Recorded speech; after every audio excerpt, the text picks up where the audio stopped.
I have here the GPD Win 4. This is a newer device, the 2025 edition with the HX370 chipset, which is a big upgrade over last year's 8840U, quoted to be almost 45% more efficient. Now, these numbers are a little bit of a stretch. I got this from GPD and ROG's partnership. I really recommend to do this for any GPD devices and Chinese-based devices, as ROG offers a 2-year warranty. So let's get this out. As we can see, really nicely packaged. It comes with a little screen saver to kind of try to prevent scratches. It says actions speak louder than words. Very nice. The device looks very, very nice so far. Here we have some instructions in paper that I don't care about. And we're going to go ahead and open this up. I think this is just going to have the charger and the charging brick, but let's see what is inside. Sometimes little neat surprises.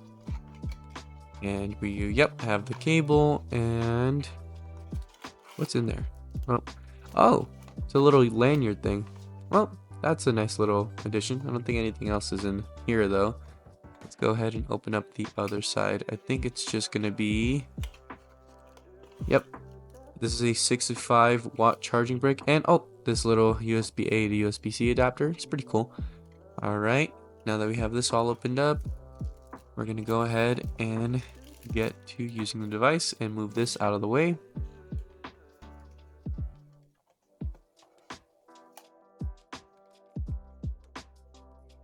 After a quick little setup, here is the GPD Win 4, slides up and has a full-size keyboard under the screen. Very neat device here. It reminds me of the PS Vita, and that is the big draw. I love the PS Vita, so I very much love this device so far.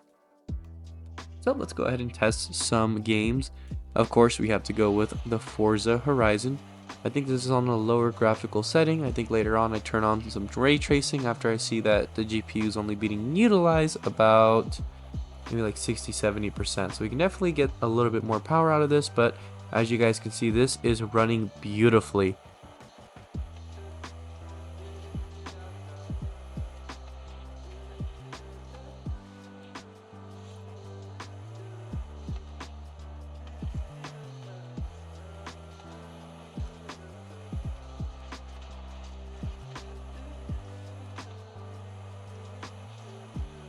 For all of you that are curious, yes, this is outperforming the 8840U by a mile. I have that chipset on my GPD Win Max 2, and this is definitely way better performance. I'm very impressed by this chipset, very impressed about how cool and power efficient it is, which is the biggest thing with its AI cores, is efficiency and utilizing the battery the best way that it can. I'm very happy with this device so far from what I've tested. As you guys can see too, I also did put some special thumb grips on it, so I do recommend doing those as it does help the comfortability of this device a lot. I have the exact ones that I got off Amazon linked in the video below, so make sure you guys go check out the description for all the links. These are by Skullcoy, and it was some recommendation off of a Redditor. As you guys can see, the backlit keyboard is, well, backlit, so if you guys do need it in a pinch, you can use the keyboard quite effectively, which is pretty impressive. Moving on to I/O on the device, as we can see here, the I/O is going to be pretty good.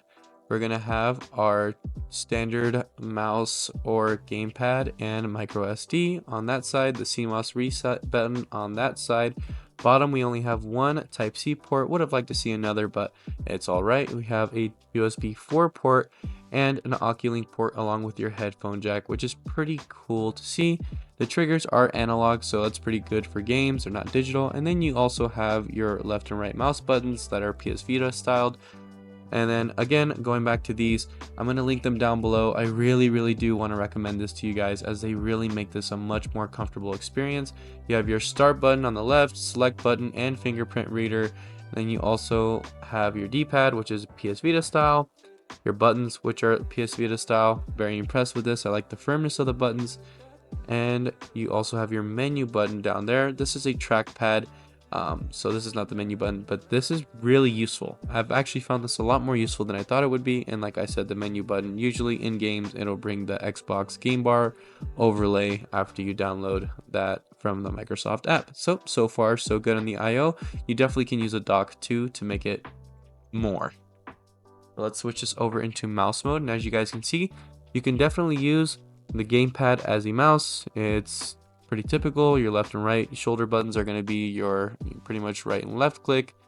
And as you guys can see, we're going to load up some Blasphemous here for some more testing. This is a relatively easy game, but I more or less want to see what the colors look like. So let's go ahead and let it kind of load in. So here we are, and let's check it out. Just a reminder, I am running all of my games at 15 watt TDP, so make sure to note that this is not the highest performance it can pull. This is about the average you're going to want to pull to save the most battery life.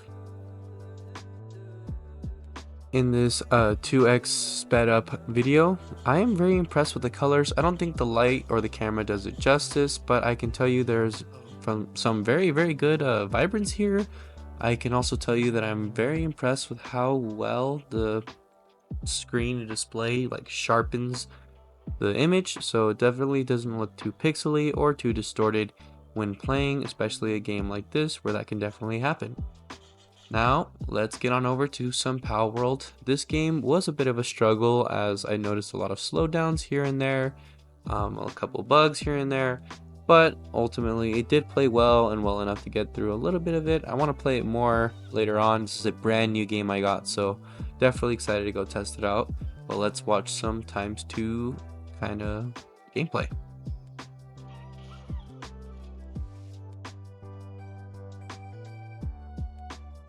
So now let's go ahead and load up some Space Marine Warhammer 40,000. I am very excited for this game. I haven't gotten to play it yet, so again, I am very new and I don't typically play on controller, but as we can see, this game looks phenomenal. It does take some tweaking in the beginning because it will try to run at better settings than what this thing can really handle, but it can handle it with the right TDP. I'm trying to keep things at about 15 TDP stock so that you guys would open it up and keep that same experience to the average consumer, somebody who's probably not going to want to overclock it or run the TDP really high because they're trying to preserve the battery life the best they can.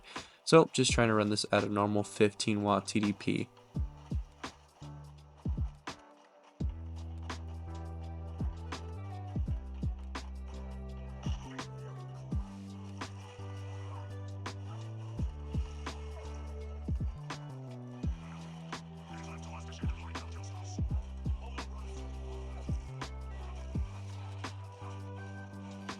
It was about at this point where I really got the settings dialed in pretty well, so as we can see, let's go ahead and watch this gameplay here at 2x speed. Also, just want to apologize beforehand for this absolutely terrible camera angle because I really got into the game too much and forgot that I was actually recording this. This is my first time playing this game and I wanted to share it with you guys, so I'm really sorry for this horrible camera angle. But I really do recommend this game. It's really awesome. It does cost quite a bit of money, but holy crap, it's such a great experience.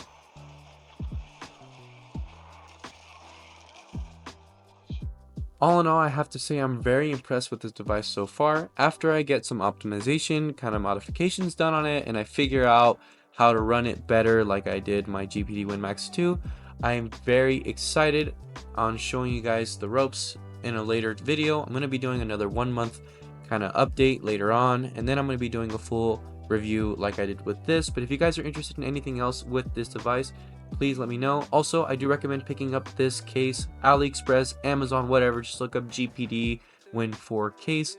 Make sure it's the branded one. This case does come with this little kind of silk pull out so you can pull your device out, and it keeps it safe. I'm a big guy on keeping your devices as safe as possible. But anyways, guys, back to what I was saying. The GPD Win 4 2025 variant with the HX370 is definitely a device to consider and a device to keep an eye out for, considering the new chipset and the power in it. I don't know if it's worth the upgrade from the past variants. I definitely do notice some performance differences, but not a huge performance difference that would make it, you know, if you have the 8840U, you need to upgrade. But I will be saying you should keep an eye on it if you guys are considering a device like this. I won't recommend it yet because I don't have enough experience with it yet, and if somebody releases something better for cheaper, I definitely will recommending that instead of this. But all in all, guys, I am excited to do more videos on this. Let me know what you guys want to see and subscribe to the channel. It helps me out a lot. It helps you guys with giveaways, so go ahead and subscribe, guys. Thank you for tuning in. I'll see you guys another time.